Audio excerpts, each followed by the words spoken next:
네, 안녕하세요. 반갑습니다. 오늘 우리 청소년을 담당하는 교사분들 교육을 온라인으로 첫 번째 시간을 좀 가져보도록 하겠습니다. 우리 먼저 기도하고 시작하도록 하겠습니다. 하나님 아버지 감사합니다. 오늘 우리가 이렇게 온라인상이지만 하나님께서 맡겨주신 우리 다음 세대 청소년들을 잘 양육하고 돌보기 위하여 함께 피차 하나님의 은혜를 구하며 배우고 가르치게 하시니 감사합니다.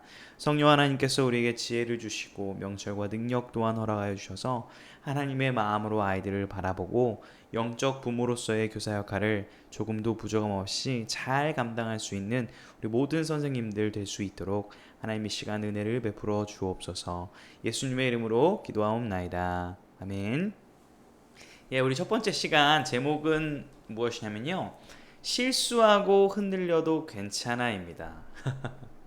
제목부터 좀 위로가 되실지 모르겠습니다. 부제로는 영적 부모로서 처음이잖아 라는 제목으로 부족하지만 제가 우리 담당 부서 교육자다 보니까 교육을 좀 진행을 해보도록 하겠습니다. 먼저 교육 목표입니다. 우리 선생님들을 위로하고 격려하기 위해서 이 시간을 가지는 것이고요. 우리가 부름받은 것이 제가 세운 것도 아니고 우리 선생님들이 자원해서 봉사한 것도 아니고 그 이면에 근원적으로 하나님께서 우리를 부르셨음을 기억하는 그런 시간이 되기를 원합니다. 또 우리가 아이들한테 인기 있고 또 관심을 받는 자가 되는 것이 아니라 아이들의 필요를 채워주는 그런 자임을 이해하기를 원하고요. 또 이 아이들의 필요를 잘 채워줄 수 있는 준비를 하고 이를 위해 기도하고 실천할 수 있는 그런 오늘 시간이 되기를 바라봅니다. 제가 놀라운 사진 하나를 이제 공개를 할 건데요. 저희 고등학교 아마 1학년인가 2학년 때 사진일 겁니다. 네, 어떻게 여기 있는 저와 같은 사람이 맞는 것 같나요? 불과 한 15년 사이에 어떤 일이 있었던 걸까요? 뭐 달라진 게 없을 수도 있고요. 달라진 게 있을 수도 있고요. 이때 당시에 저는 굉장히 작은 모교회, 저의 전주에 있는 모교회에서 자랐었는데 성도 수가 그렇게 많지는 않았습니다. 그래서 지금 우리가 섬기고 있는 다니고 있는 교회보다 인원이 적었는데 그래서 선생님들도 많지는 않았고 교육자분들도 그렇게 많지가 않았어요. 제가 기억에 남는 그런 멘토가 있다라고 하면은 제가 중고등학교 때 결혼을 하신 젊은 전도사님이셨는데 당시에 사모님이 굉장히 아리따우셨고 그 아이들은 굉장히 갓난 아기였음에도 불구하고 저녁에도 또 주말에도 저와 또 우리 아이들과 농구하시고 또 당구도 치시고 같이 말씀도 가르쳐 주시고 이렇게 놀아주셨던 기억이 참 많이 납니다. 그때 당시에는 저로서 참 좋았는데 지금 이제 제가 교육자가 되어서 생각을 해보니까 결혼을 했고 예쁜 아내가 집에 있고 사랑스러운 이 아이가 집에 있는데 이렇게 평일 저녁이나 주말의 시간을 저녁까지 활용을 해서 저랑 또 우리 청소년들이랑 놀아줬던 그것이 얼마나 대단하고 귀한 것인가 좀 생각해 보게 되는 것 같습니다.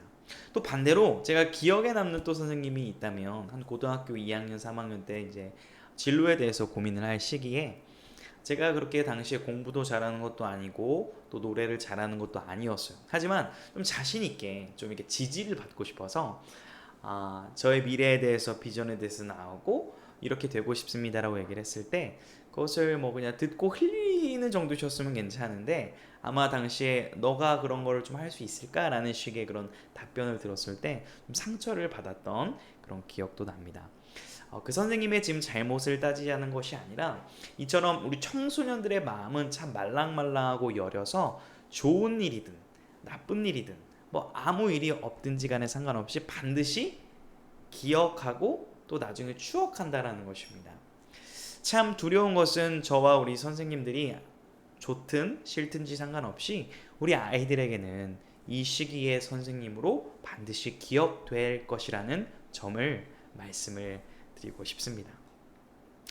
네. 제가 어렸을 때 우리 선생님들이 어렸을 때랑은 지금 시대가 많이 달라진 2023년의 세대가 되어버렸습니다. 많은 정보, 자료, 수많은 강의들이 쏟아지죠.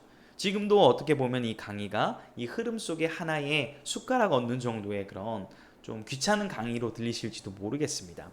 이를 통해서 참 많은 경우에 how to 어떻게 하면 다시 한번 한국교회 부흥을 가져올 수 있는가?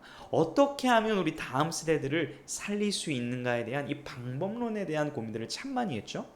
코로나 시대에는 어떻게 하면 온라인 사역을 활발하게 할 것이고 어떻게 하면 소통을 계속할 것인가. 또 이제 AI 시대가 다가오고 챗 GPT가 등장을 하고 구글에서는 뭐죠? 새로운 거 받은가 바른가 테스팅을 또 하면서 이렇게 AI가 우리 삶에 친근하게 다가오고 우리 인식과 우리 삶 속으로 들어오는 이 시대 가운데 우리가 어떻게 이 다음 세대들을 지켜낼 것인가에 대해서 참 많이 고민을 하는 것 같아요.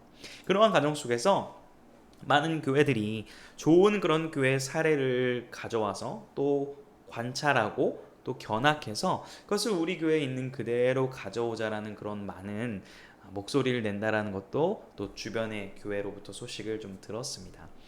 좋은 마음이지요. 우리 아이들을 살려보겠다는 그런 동기이겠죠. 근데 너무나 많은 이 방법론들이 등장하고 있는 시대라고 생각이 됩니다. 그러면 과연 이것이 답일까? 라는 질문을 던져보게 되는 것입니다. 이것도 어느 정도는 필요하지만 이것으로는 온전한 답이 되지 못한다라고 저는 생각을 합니다. 우리 주님께서는 이렇게 말씀을 하시는데요. 우리 마지막 때에 종말의 때에 어떤 일이 일어나는지 주님께서 가르쳐 주시는데요. 우리 영상의 교육을 듣고 계신 분들이 한번 읽어주시면 감사하겠습니다. 시작.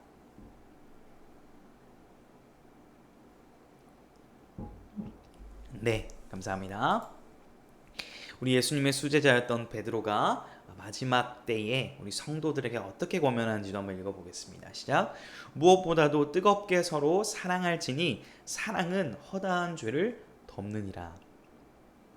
마지막 때가 되면 사랑이 식어버리기 때문에 우리는 더욱더 사랑하고 또 사랑해야 됨을 이 예수 그리스도의 십자가의 사랑에 근거하여 계속해서 말해주고 있는 것입니다.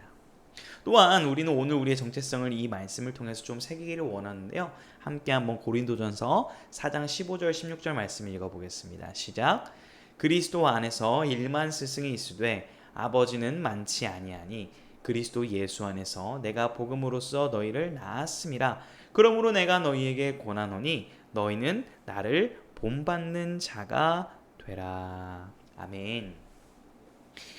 당시 사도 바울이 사역하던 그 고린도 교회 안에도 참 많은 스승이 있었던 것 같습니다. 톡하면 가르치려 하고 많이 가지고 있는 지식을 전하려고 하고 그 지식을 모르면 왜 모르냐고 탓하면서 서로 파가 갈라지게 되고 분열하게 되는 그런 안타까운 일들이 2000년 전 교회에도 있었던 것이 사실입니다. 그런데 바울은 내가 너희를 복음으로써 낳았다라고 표현을 하는 거죠. 영적 아비로서 지금 이 고린도 교회 성도들을 품었고 해산하는 수고를 거쳐서 낳았다라고 그렇게 말씀합니다. 그러면서 16절에는 내가 너희를 권하노니 너희도 나를 본받는 자가 되라. 무슨 말입니까? 여전히 우리 주의 성도들도 우리 성도들을, 영혼들을, 다음 세대들을 영적으로 낳아야 된다는 거죠. 우리가 영적 부모가 되어야 하고, 아니요, 이미 우리가 영적 부모로서의 정체성을 부여받았다라는 것을 말씀해주고 있는 것입니다. 우리 선생님들 이렇게 젊고 잘생기진 않았고 그냥 젊고 젊고 젊은 것밖에 없는, 젊은 거 맞죠? 30대니까 이런 교역자를 아직 결혼도 안 했고 아이도 없고 경험도 그렇게 많지는 않고 우리 선생님들이 사실 사회적으로나 세상적으로 경륜이나 지혜나 이런 것들이 더 많은데 왜 저를 존중해 주시고 이렇게 한 부서의 교육자로서 인정해 주고 따라 주시는 것입니까? 제가 세상적인 지혜와 어떤 그런 능력이 있어서가 아닐 것입니다. 하나님의 마음을 품고 한 영혼을 잉태하고 또 그들을 돌보는 그 수고를 자처하고 부족하지만 노력하고 있기 때문에 그 마음을 존중해 주시고 인정해 주시는 것 아니겠습니까? 마찬가지로 우리 선생님들 중에서는 청년 선생님들도 계십니다. 이제 20대 초반인 선생님들부터 60대, 70대에 이르기까지 다양한 그런 연령대의 선생님들이 계신데 우리는 공통 부모로 가지고 있는 것은 무엇이냐면 우리 모두가 영적 부모라는 사실입니다. 우리 결혼을 안 한 청년 선생님들, 저도 안 했지만 우리는 영적으로 우리 아이들을 품고 낳고 기르는 그런 수고로움을 감당하는 자들임을 우리가 기억해야 된다라는 것입니다. 우리는 영적 부모입니다. 한번 그 자리에서 한번 따라해 보겠습니다. 나는 영적 부모입니다. 네, 감사합니다. 참 아름다운 말 했는데요. 영적 부모들의 가지고 있는 상실감이 있습니다. 무엇이냐면 이 원리와 본질을 우리가 이렇게 배우면서 알아도 현실은 쉽지 않다라는 것이죠. 우리 사랑 드라마, 많은 재미있는 드라마를 보면은 이렇게 결혼하는 것으로 결론이 이렇게 맺게 되는데, 사랑하는 남녀가 결혼을 하고 그 결혼 이후의 삶을 그려내는 드라마가 많이 없습니다. 뭐 시트콤이나 이런 건 있긴 하지만 왜 그럴까요? 왜 결혼식을 항상 그 정점, 중점으로 두고 이 드라마의 전개가 흘러갈까요? 예, 결혼 이후의 삶을 드라마로 찍었다가는 다큐가 되고 전투가 되고, 예, 시트콤을 넘어서는 엄청난 리얼리티를 담아내기 때문에 이제 그런 것 같습니다. 결혼은 전쟁이다, 이런 말 들어보셨나요? 결혼은 현실이다, 이런 말 우리 지금 결혼하신 선배 선생님들은 격하게 공감하실 것이고, 우리 청년 교사쌤들은 로망이 무너지고 있는 현장을 보고 계십니다. 자, 우리가 이렇게 멋진 정체성과 사명감을 가지고 교사로 부름을 받아서 사역을 하다 보면 어떻게 됩니까? 아이들의 반응이 없는 이 현실을 가장 먼저 맞닥뜨리게 되는 것 아니겠습니까? 우리를 힘들게 하는 참 많은 이유들이 있겠지만 이런 이유들이 있을 것 같습니다. 학생들이 나를 좋아하지 않는다고 느낄 때, 시간과 물질을 들여서 맛있는 거를 사줬지만 고마워하기는커녕 심지어 아무 말도 없고 맛없다고 해버릴 때, 전화를 해도 받지 않는 건 인정, 그러나 문자와 카톡을 해도 답장이 없을 때, 심지어 일자가 사라졌는데 답이 없을 때, 신방을 하려고 하는데 저 바빠요, 시험 끝나고 하면 안 돼요, 다음에 할게요 해놓고 다음에 해주지 않다가 결국 신방을 해서 만났는데 반응이 전혀 없을 때, 예, 오타네요. 없을 때, 우리 공과 시간, 반별 모임, 소그룹 시간 때 내내 표정이 지루해하고 멍만 때리다가 물어봐도 네, 아니요, 생각 없는데요, 모르겠어요 라고만 일관적으로 얘기할 때, 제 입장에서는 설교 시간에 땅을 보고 핸드폰을 보거나 자거나 친구들과 떠들거나 전혀 이 설교를 듣고 있지 않는 것 같을 때 우리는 상실감이 큽니다. 내가 이 교사를 계속 해야 하는 건가? 그런 마음이 우리가 들 수 있습니다. 그러나요, 영적 부모라는 것은, 우리가 기억해야 될 것은, 부모님은 아이가 좋아하고 원하는 것을 다 해주는 사람이 아닙니다. 아이가 게임하고 싶다고, 군것질하고 싶다고, TV 보고 싶다고 그것을 다 허용해주는 순간 우리 아이가 건강하게 자라지 못하는 것을 알고 판단하는 자가 부모님이에요. 때로는 혼내기도 하고 때로는 거절하기도 하고, 그러나 우리 아이에게 필요한 것을 먹이고 입히고 채워주는 역할을 하는 것이 이 부모의 역할 아니겠습니까? 마찬가지로 우리는 교사가 아이들의 그 관심을 받는 게 물론 필요합니다. 그래야 재밌죠, 보람도 있고. 근데 그것이 궁극적인 본질이 아니라는 것이죠. 우리 아이가 반응이 없고 또 나를 혹시 엄청 좋아해 주지는 않는다고 하더라도 우리 아이들에게 필요한 말씀을 먹일 수 있고, 아이들을 위해 기도해 줄 수 있고, 아이들과 함께 예배하며 아이들을 예배자로 설 수 있고, 또 우리 아이들을 품어주는, 우리 아이들이 성장할 때까지 기다려주고 인내해주고, 또 우리 아이들의 힘든 얘기들을 위로해주고 공감해주고 사랑해줄 수 있는 것이 우리의 특권이고, 이것이 정말 우리가 부름받은 자로서의 정체성에 합당한 그런 역할이라고 생각을 합니다. 우리 주님께서는 참 삶의 치열한 현장 속으로 우리를 부르시는데요. 우리 요한복음 21장 15절 말씀도 한번 교육 들으시는 우리 선생님들께서 읽어봐 주시기를 부탁드리겠습니다. 시작!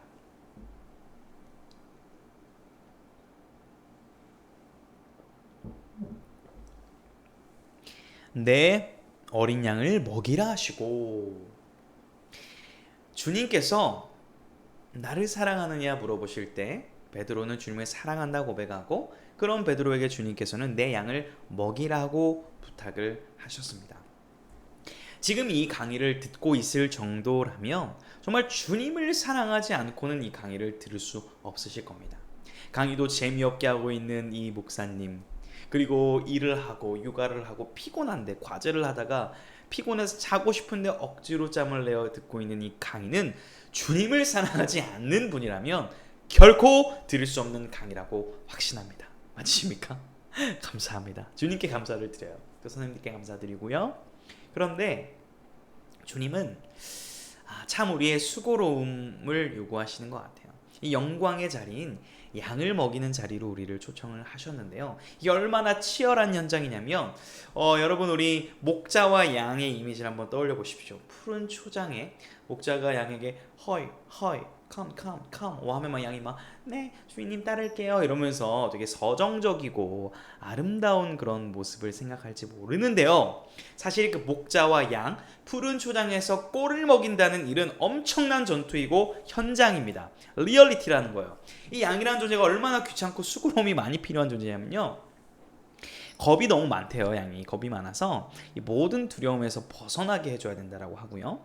또 이 양들 간에도 이 우리 청소년들 간에도 친구들 간에 예민함이 있고 이렇게 파가 갈리고 친한 사람끼리 안 친한 사람끼리 갈리는 것처럼 양들도 그런 어떤 경쟁과 파가 나눠지는데 이들 간에 있는 이 신경전, 이 싸움이 멈추지 않으면 눕지를 않는다는 거예요. 이거 다 해결해 줘야 됩니다. 또 파리나 이 기생충 같은 그 푸른 초장에 있는 많은 해충으로부터 괴로움을 받는 경우 눕지 않는다는 거예요. 이거 다 해결해 줘야 된다는 거예요. 누가요? 목자가요.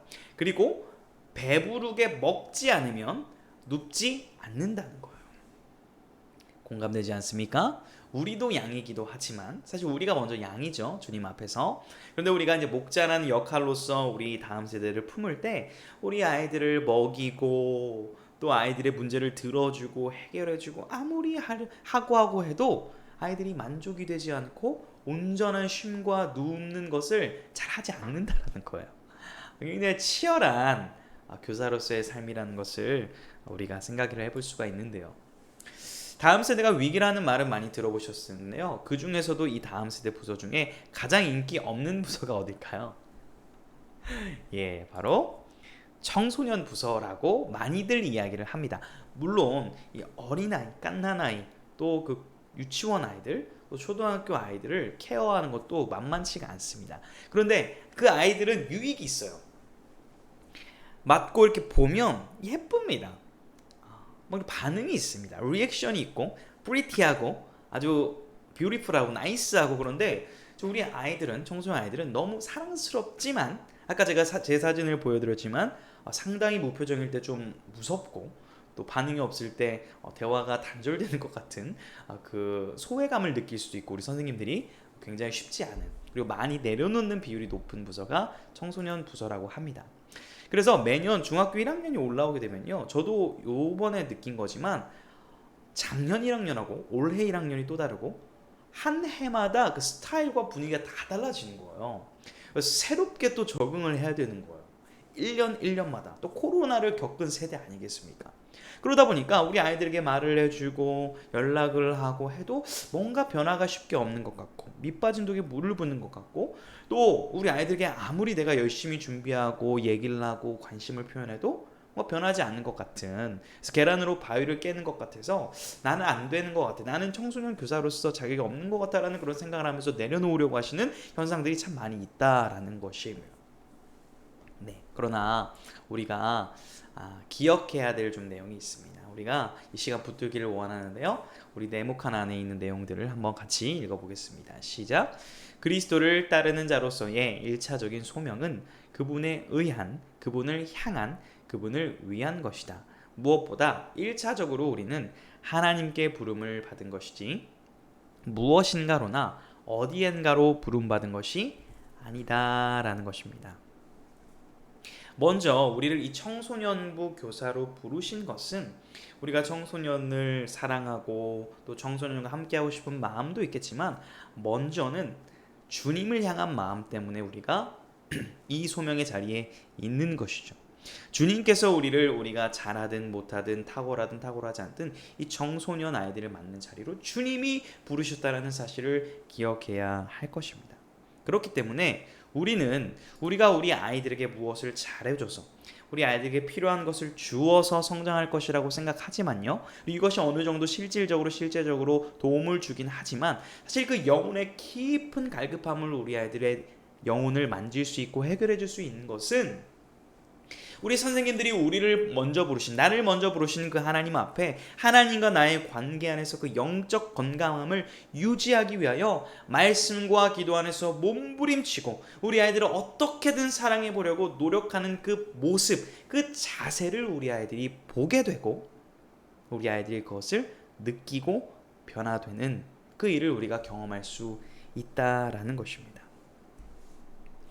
우리가 흔들리고 또 부족하다 생각될 때 나를 탓하고 또 우리 아이들은 왜 변하지 않을까를 생각하기보다 나를 부르신 하나님을 먼저 기억하고 그분과의 그 관계를 내가 먼저 온전히 누리기 위해 내가 먼저 그 영적으로 건강을 잘 지키기 위해서 노력하는 것이 우리의 우선순위가 되어야 될 줄로 생각합니다.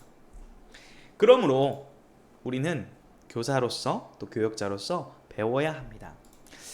teachable이라는 단어가 있다고 합니다. 이것은 어떤 뜻이냐면 잘 배우는 이라는 뜻을 가지고 있는데 잘 배우는 사람이 또 잘 가르칠 수 있다라고 합니다. 제가 최근에 이제 많이 저의 삶을 오픈도 하고 나눔을 하면서 기도 제목으로 부탁드리기도 하는데 주 7일 모드로 살고 있습니다. 6일 동안 화요일에서부터 주일까지 사역을 하고요. 하루 쉬는 월요일 날 반납을 하고 대학원에 공부를 해서 실천 신학 전공을 하고 있습니다. 그래서 우리 교회를 어떻게 하면 더 잘 섬길 수 있을지, 어떻게 하면 성도들이 주님을 더욱 알아가고 바르게 성장하여 예수의 제자로 살아갈 수 있을지 고민하고 그렇게 공부를 하고 있는데요. 쉽지 않습니다. 체력적으로 쉽지 않지만 먼저 가르치는 자이기 전에 배우는 자가 되지 않으면 성장이 멈추겠구나, 위험할 수 있겠구나라는 생각이 들어서 계속 그 배우는 자리에 머무르려고 노력을 하고 있습니다. 우리 선생님들도 그러기 위해서 이 시간 이렇게 영상 가운데 함께 하시는 거라 생각을 하는데요. 교역자와 교사가 서로 배움을 주고받는 것입니다. 제가 일방적으로 가르치는 것이 아니라 저는 우리 선생님들의 삶을 보면서 이렇게 헌신적으로 하면서도 가정을 돌보고 직장에서 생활을 하는데도 교회에 와서 이렇게 헌신한다? 정말 쉽지 않다라는 것을 요즘 더 생각을 하게 됩니다. 그 마음과 정신을 저 또한 배우게 되는 것이죠. 마찬가지로 선생님들도 저를 통해 어떤 것을 배우실 수 있겠죠. 마찬가지로 교사와 교사들 간의 대화를 통해서 또 교사와 학생이 서로 대화하는 걸 통해서 서로 배울 수 있고 또 저도 학생들을 통해 배우는 점이 있고 학생들 안에서 서로 동역자들, 또래의 모습을 통해서 저렇게 영적으로 살아갈 수도 있구나. 우리가 서로 배우는 그런 공동체가 되었으면 좋겠습니다. 그런 의미에서 실질적인 좀 얘기들을 조금 하려고 하는데요. 우리 아이들이 어떤 말을 하거나 반응을 할 때 우리가 이런 좀 해석을 통해서 우리 아이들의 속마음을 읽어주기를 원하는 거예요. 대답 잘 하지 않을 때 무슨 말을 해야 될지 모르겠는 그 아이의 마음을 읽었으면 좋겠고요. 아이가 괜히 막 자랑을 하고 허세를 부리면 우리 아이가 관심 받고 싶구나 라고 생각해 주시면 좋겠고, 무기력해 보인다면 왜 해야 하는지 그 이유를 모르는 것이기 때문에 아이에게 충분히 설명해주고 응원을 해줄 수 있고, 또 냉소적일 때는 자신이 없는 친구들이기 때문에 오히려 우리도 냉소적으로 하기보단 격려해주고 자존감을 회복할 수 있도록 칭찬해주는 모습들, 또 이 내용들은 읽어보시고 내가 지금까지 우리 아이들이 했던 말과 행동들을 어떻게 이해하고 받아들였는가를 좀 돌아보면서 그 아이의 입장에서 아이의 시선으로 그 아이의 언어와 행동을 한번 이해해봐야겠구나 생각하고 또 그렇게 한 주 한 주 또 하루하루 좀 실천해 볼 수 있기를 원합니다. 요거는 한번 캡처를 하거나 일시정지를 하셔가지고 한번 보셨으면 좋겠고, 여기에 나오지 않은 것 외에도 우리 아이들이 어떤 것을 어떻게 받아들일지에 대해서 고민을 해보면 좋겠고요. 우리 중학생 친구들 같은 경우는 안 듣는 것 같지만 다 듣고 있다라는 사실을 우리가 기억했으면 좋겠고, 또 고등부 친구들 같은 경우에는 굉장히 앞에서는 대화를 많이 하는 것 같지만 우리가 한 조언들이나 얘기들이 생각보다 아이들에게 많이 안 들어간다는 것을 우리가 또 알아야 됩니다. 고등부 아이들 같은 경우는 이미 자신의 좀 주관과 가치관이 형성되어서 대화는 잘 해줄 수 있어도 변화의 폭이 적을 수 있고, 오히려 중등부 아이들은 막 얘기를 해도 반응이 없는 것 같은데 우리들의 그 말 한마디가 그 아이에게 큰 영향과 변화를 가져올 수 있다는 그 사실을 좀 인지하고 아이들과 대화하면 좋을 것 같습니다. 그러므로 우리는 배워야 될 뿐만 아니라 본을 보여야 합니다. 한 그런 예가 있습니다. 제가 겪었던 얘기이기도 한데요. 제가 초등학생 아이들을 교사로 이렇게 봉사하던 당시에 한 친구가 자꾸 상습적으로 기도 시간에 떠드는 겁니다. 그래서 저도 기도 시간에 눈을 뜨고 이렇게 보다가 끝나고 나서 공과 시간에 너 왜 기도 안 했어 아까 이렇게 말을 하니까 그 친구가 선생님도 기도 안 했네요. 저 눈 뜨고 어떻게 하셨어요? 선생님도 기도하세요. 딱 이렇게 하는데 할 말이 없는 거예요.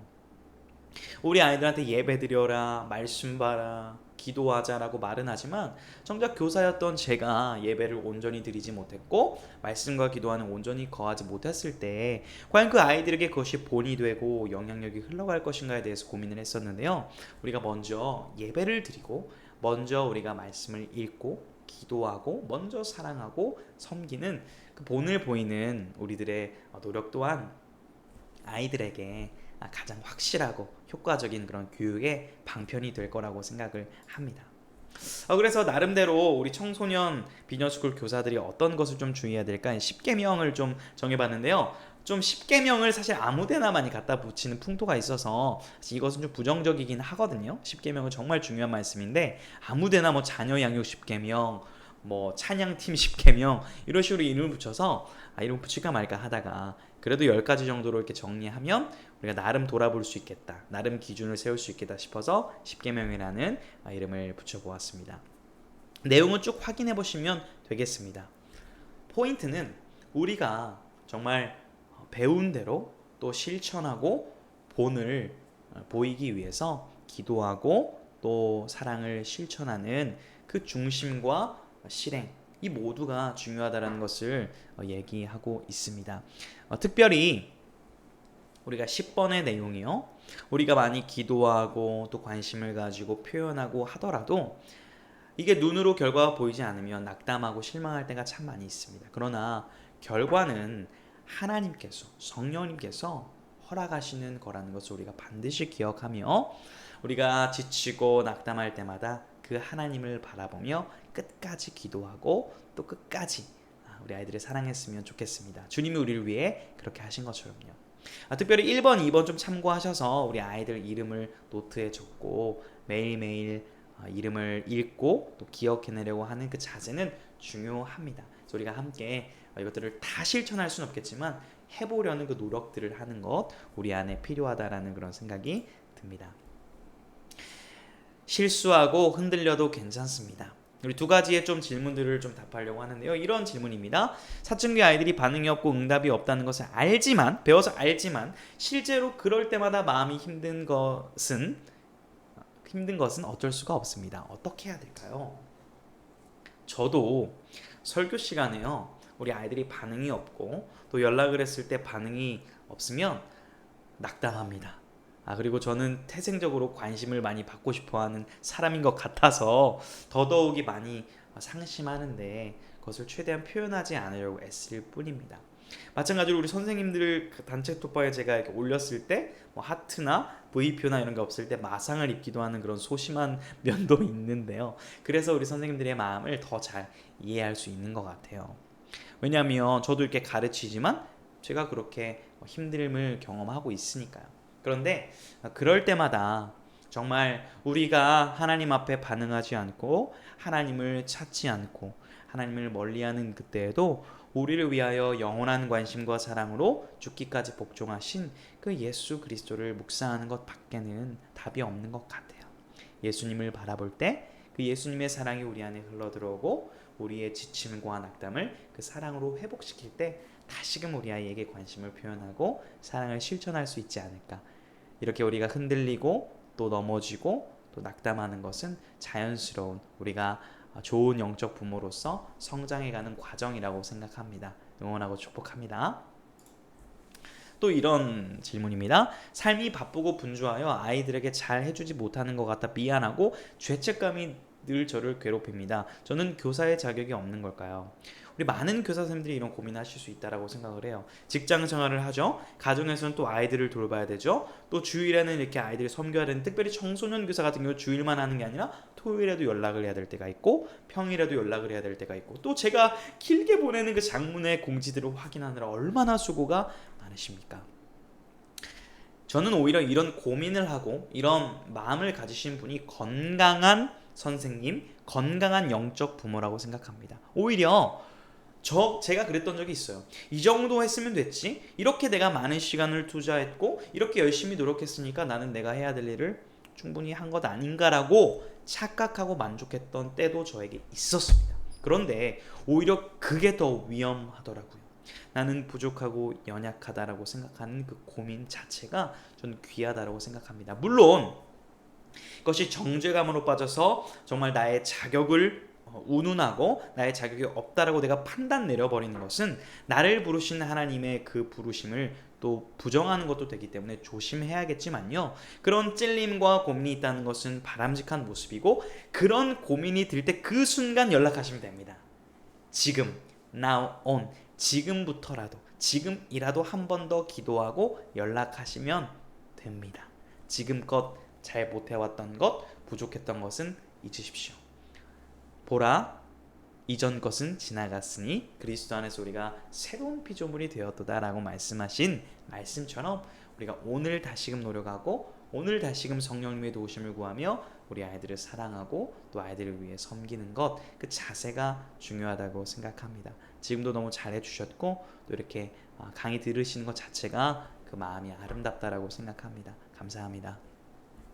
네, 오늘은 이렇게 첫 번째 슬라이드 쇼를 마쳤습니다. 첫 번째 강의를 마쳤습니다. 우리 들어주셔서 감사드리고 기도로 마치겠습니다. 하나님 감사합니다. 오늘 우리가 또 이렇게 온라인으로 교사 교육을 나누었습니다. 우리가 또 많은 내용을 나누고 또 들었는데 이것들을 우리가 한 가지라도 잘 기억하고 또 주님 안에서 고민하고 기도하여 실행함으로 말미암아 하나님께서 역사하시는 그 은혜의 역사들을 우리 아이들과 함께 우리 공동체 안에서 맛보며 나아가는 제가 될 수 있도록 주님 은혜 베풀어 주옵소서. 또 교사로서의 역량과 또 지혜와 명철과 능력 또한 허락하여 주셔서 하루하루 부족하고 넘어질 수는 있겠지만 주님께서 우리를 포기하지 않으시오니 우리도 주님의 그 포기하지 않으심을 따라 우리 아이들을 포기하지 않고 기도하며 섬길 수 있는 모든 교사들 될 수 있도록 은혜 베풀어 주옵소서. 감사드리며 예수님의 이름으로 기도드리옵나이다. 아멘.